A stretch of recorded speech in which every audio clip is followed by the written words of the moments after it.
nos toca quedarnos en casa debido a la pandemia que estamos pasando en estos momentos. Pero les quería contar de que hemos pasado por una pandemia mucho antes del COVID-19.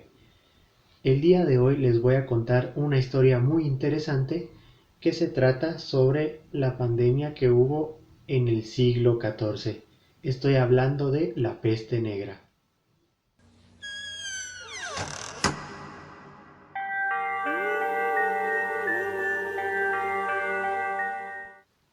La peste negra o muerte negra se refiere a la pandemia de peste más devastadora en la historia de la humanidad. La peste negra fue una pandemia de peste que afectó en Europa durante el siglo XIV y era transmitida por unas pulgas y transportadas por roedores. Se cree que la epidemia surgió en Asia Central, desde donde pasó a ciudades italianas con gran actividad marítima como Génova, y de ahí a toda Europa. La peste negra acabó con más de un tercio de la población de Europa y con más de 45 millones de personas en el mundo. La peste negra fue una de las epidemias más peligrosas que hubo en todo el mundo, matando a millones y millones de personas. Por eso tenían que recurrir a los que eran los llamados doctores de la peste. Pero muchos estarán preguntando por qué la máscara que utilizaban tenía una forma muy escalofriante. Bueno, aquí les voy a contar una de las cosas que no muchos conocen sobre esta máscara que utilizaban los doctores de la peste negra, que ahora, el día de hoy, se llama la máscara de cuervo. Así que les voy a explicar qué era lo que tenía de especial esta máscara espeluznante. Un médico de la peste negra era un médico especialista que trataba a aquellos que padecían de la peste. Eran específicamente votados por pueblos que tenían muchas víctimas de la peste en tiempos de epidemia. Debido a que la ciudad era la que pagaba su salario, ellos cuidaban de todos los ciudadanos, tanto a ricos como a pobres, sin importar de qué ciudad eran.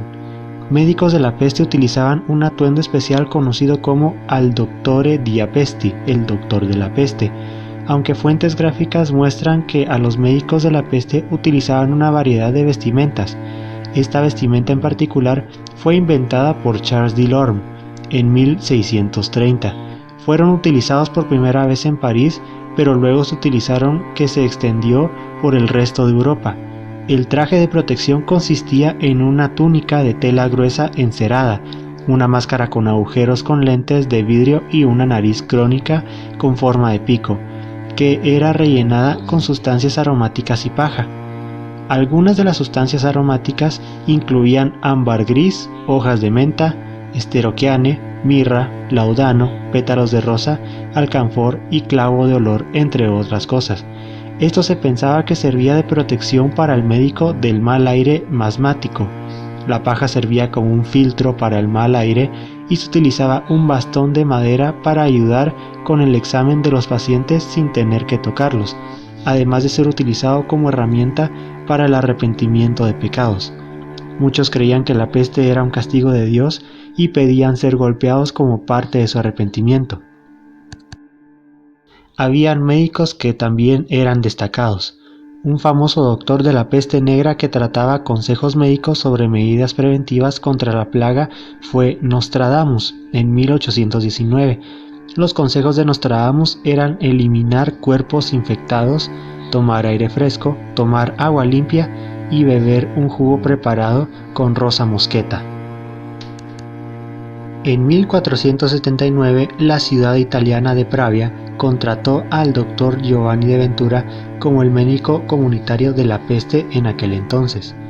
El doctor irlandés Neil Auckland, de 1563, se ganó mucho respeto en España, Francia e Italia por su valentía cuidando de muchos pacientes con la peste.